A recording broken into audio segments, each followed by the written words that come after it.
Black Americans, I must ask, how have you guys been coping? How? Every single day I leave my house, one racist interaction or the other, every single day. A few days ago, I was at the office. I recently cut my hair, and a colleague of mine, a white woman, said to me, "Oh, I really love your real hair." And she went on, "Oh, I wish I can pull this off. I really love your real hair." I'm like, what kind of compliment is this? Which one is real hair? So the hair that I cut is fake hair. I really love your real hair. Today I was at the courthouse. I was seated where other lawyers are seated. I did not even say a word. I'm wearing pink jackets, white top, black trouser, looking very professional. Why did someone come to meet me to ask me, "Are you the interpreter?" That was the question that I was asked. Are you the interpreter? It's not the first time. And then something interesting happened, because I said, "No, I'm an attorney and I have a case here before the court." And he said, apologizing. And I said, "It's okay." But then he continued apologizing. I was like, "It's okay." It was as if he was expecting a different type of reaction. And maybe I'm missing it. Maybe there is a different way people are supposed to react to an apology that I'm missing. Maybe it's and especially when it's coming from a stranger, it's like, "Oh, you said this, you apologized, I said it's okay, why don't we move on?" What was he expecting from me? Maybe I am missing what the cultural American reaction is supposed to be to an apology. But how have you guys been coping? What did black people do to anybody? What did we ever do to anybody? I really genuinely want to know what black people, like in its origin, what did we do to people to make people hate us so motherfucking much? I swear to God, we really be trying to mind our fucking business and live our life. And it is a white person, a Mexican person, an Indian person, another African person. There are so many people who fucking do not like African Americans. And I just genuinely, I don't have a disdain for, like, I prefer my own culture over anybody. I prefer my people over anybody. But I do not hate any culture the way that people fucking hate us. I do not understand it. Why the fuck are they trying to free the nigga that killed George Floyd? Somebody please help me understand. Why are we about to be back in Jim Crow? It's like, do they want a real civil war? Like, do they really want us to start burning things down? What is it going to take? Is it going to take for us to have to set this motherfucking country ablaze for y'all to not fuck with us? I just don't understand. All we asked was for you to let us out of bondage, but we fought for that. We have progressed, and I personally don't feel like we're progressing to the point where we are displacing white people. I personally don't feel that way. This country as a whole is becoming less white, but it's not due to just black people. So I cannot understand the direct war on us. Because not only are white people shitting on us, you got every other fucking race coming over here outpiling on us. And I just don't fucking get it. I don't get it. One of the most difficult and exhausting things about being black in this country, but especially during times like this, is seeing how frequently you stand alone when you ride for everybody else.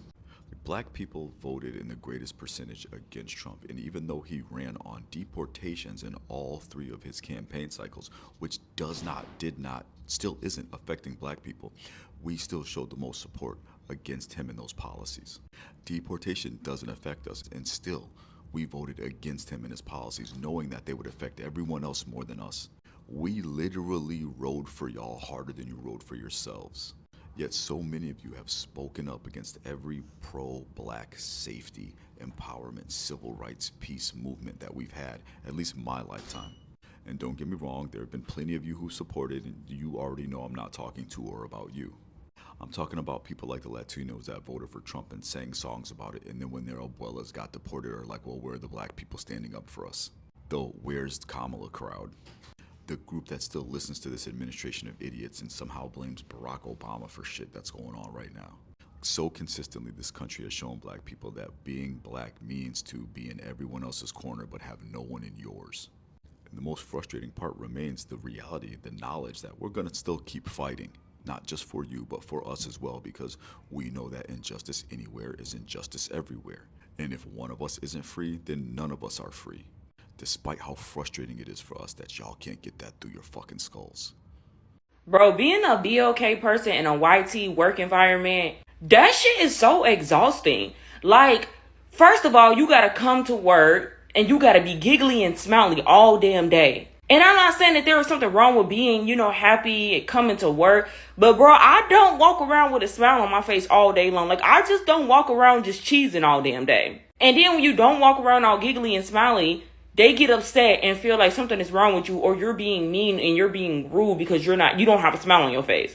Like, most of us do not walk around just hee ha ha all day. We just don't. Some of us just naturally just have a normal looking face. And then having to walk around and put on that YT voice all day long, it is crazy that we consider that as being professional.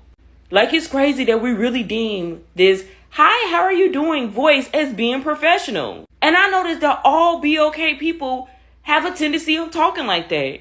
Bro, that shit is so exhausting. Then if I talk in my normal voice, I'm considered as, oh, you're not being friendly, or you're being rude, or you're coming off as being rude. And I'm like, bro, I'm just being myself. I'm not mad just because I'm not smiling all day. I'm not angry because of my voice and I'm talking in my regular voice. But that shit is very exhausting, having to do that shit every single day at work. Knock on the door. It's my neighbor. She thought I was the help when I first moved into a predominantly white neighborhood. Just as recent as a week ago, I arrived to my second office where my name is on the desk. There's someone sitting at my desk. I say, hey, I'm such and such. Do you want to switch? Because the desk next to mine was empty. He says, oh, such and such told me to sit here. I said, yeah, I'm aware, but I'm such and such, pointing to my nameplate. Do you want to switch? And pointed to the empty desk next to me. He says, yeah, but such and such told me to sit here. Another gentleman had to say, hey, bro, she's not asking you to move. She's telling you to move, but she's doing it politely. White man sitting at my desk. White man had to tell this man to move. The person that first knocked at my door when I purchased my home was a white woman. We are tired. Imagine this being your life every single day, and even the most minor things. You can be standing in the store standing in line at the store, and they act like they don't see you. Oh, are you standing? Are you in line? What do you think? I'm just standing here? We're tired. And imagine this being your life every single day. Imagine having to train your children on how to engage and interact just because of the color of their skin. Imagine your heart sinking when you get home and your black son is sitting outside at the bottom of the steps leading up to the front door of your home because he locked himself out in a predominantly white neighborhood right after Trayvon Martin. He has his hood on his head. You don't know what that feels like. We're tired. We're tired of working twice as hard to be just as good. We're tired. We're tired.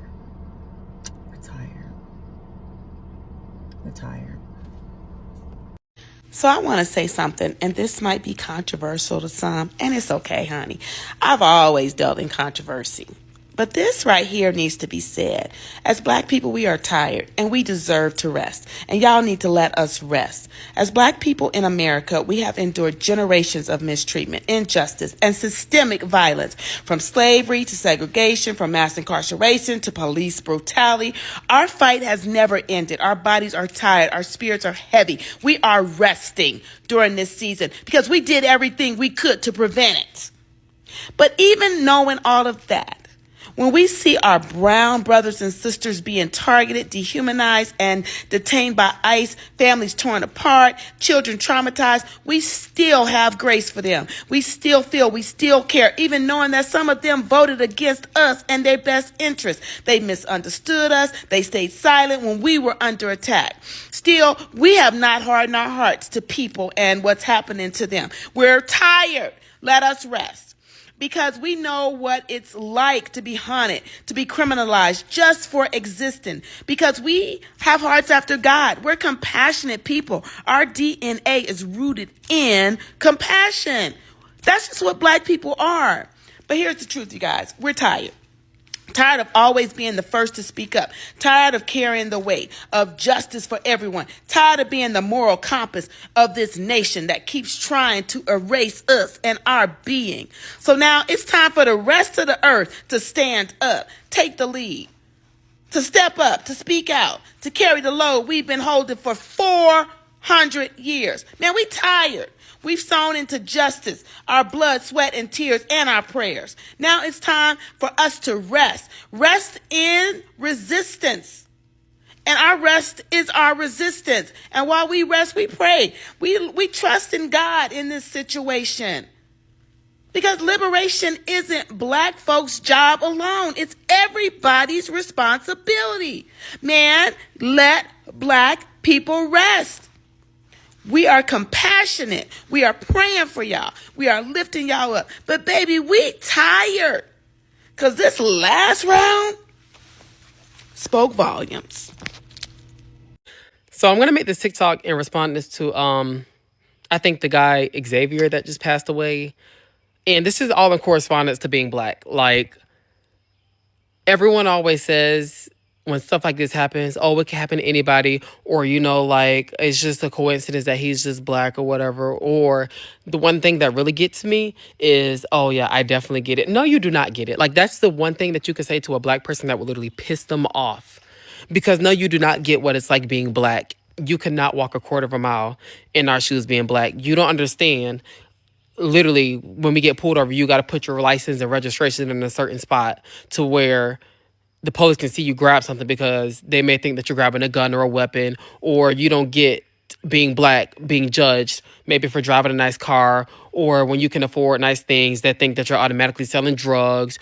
Or let's even get on to Black women, when they freaking work in these higher dominated fields, they automatically think, you know, how does a Black woman get into this field? And let's just speak for Black people in a whole. Again, especially Black people working in healthcare, a lot of Black doctors, a lot of Black surgeons, whatever. When they see you inside these positions, they look at you like, how did you get here? We got here just like you got here. And y'all would never understand why we got to sit here and carry ourselves nicely. And like, y'all just wouldn't get it. Like, y'all would not get it, how we have to carry ourselves so much more differently just to get half of the opportunity that y'all have, just so that we can be something. And better yet, with the half of the opportunity that we get, we still end up dominating. So again, if you think that you can understand what it's like being Black, you don't. You really don't. So don't even say that. But I'll say this every time.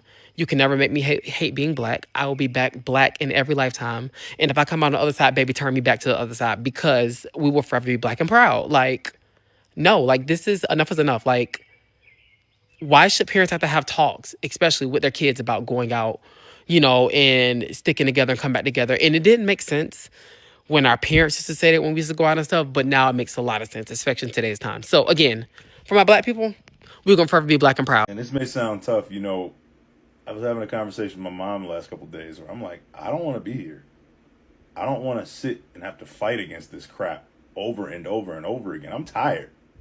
Like, I was talking with her and I was like, you know, my whole life shouldn't be this battle against white supremacy. I'm tired of whooping that ass.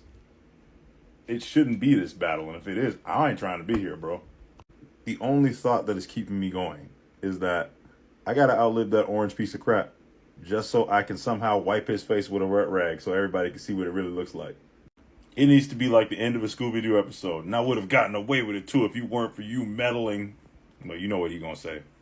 Anybody else feel this way, man? Because it's rough right now. Honestly, it's just tough right now. In a comment section yesterday, I said I'm tired of being Black. And in my DMs, I got conversations of, what does that mean? What do you mean you're tired of being Black? And a lot of other people who claim to be allies or who say they're allies of Black people, they don't understand that. And I'm not saying Black fatigue. I'm saying being Black in general. Being Black comes with such a heavy responsibility. It also comes with a burden of a past that we can't escape. Being Black means to always walk into a room and scan it to make sure someone else is there just in case something happens. Being Black is walking into a store and praying that you're not characterized as a thief or a hood rat by the store owner just because of the color of your skin.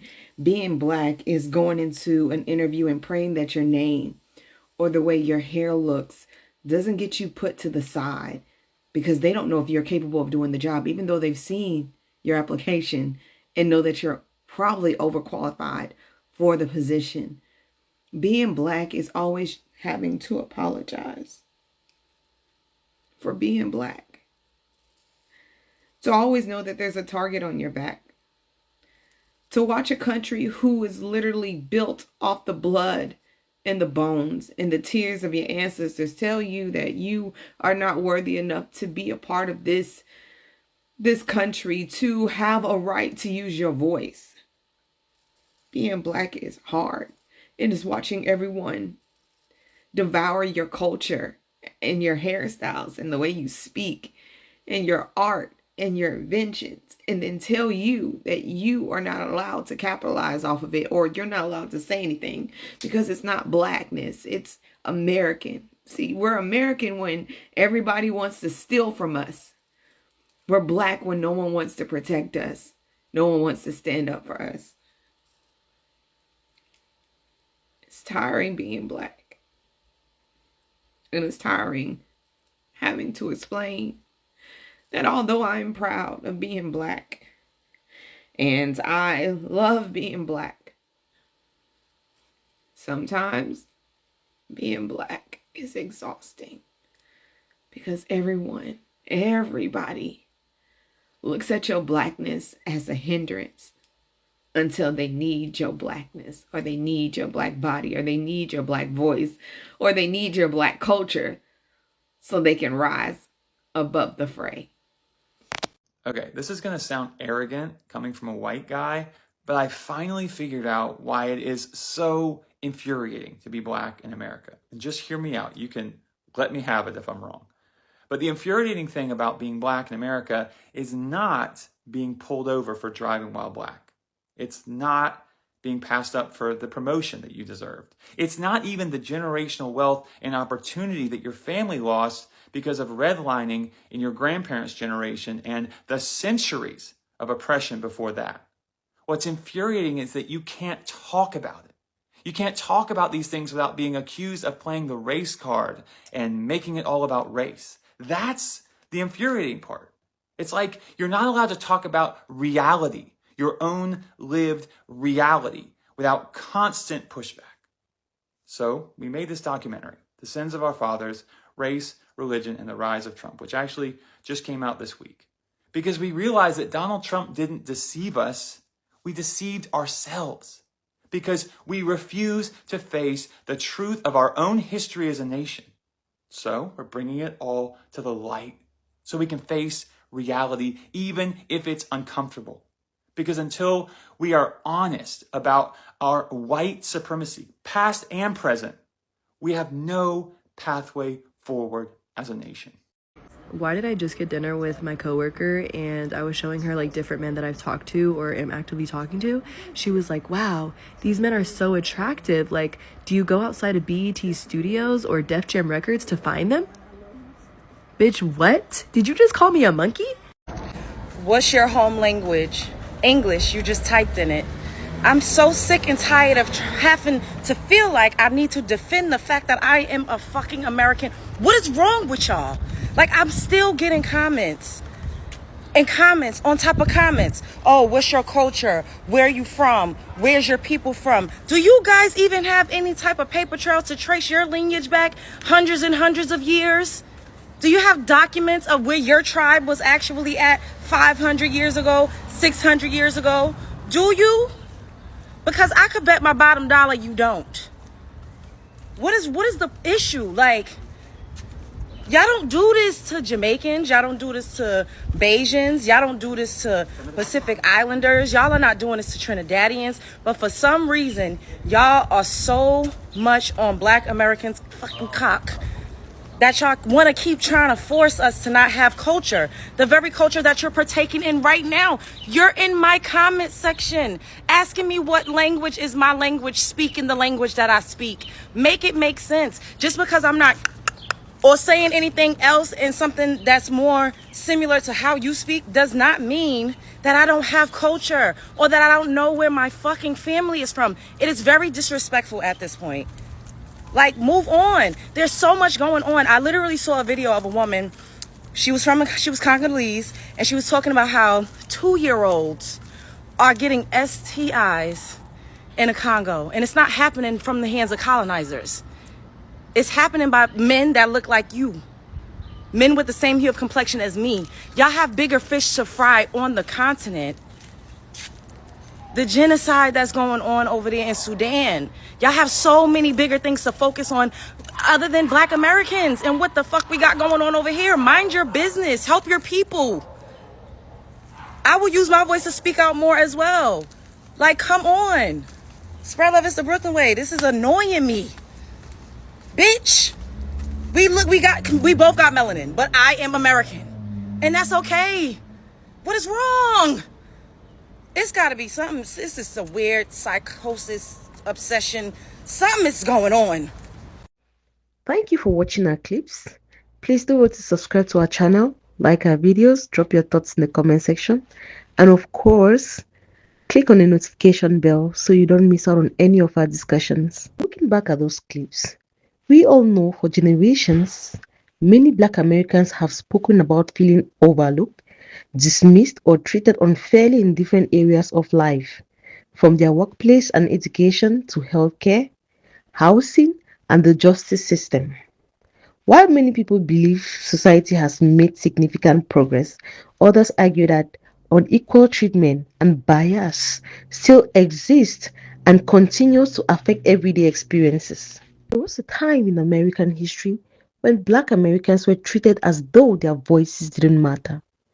After slavery ended, many faced segregation under Jim Crow laws, were prevented from voting through poll taxes and literacy tests, and experienced discrimination in schools, housing, and employment. For decades, many Black communities fought to be recognized as equal citizens.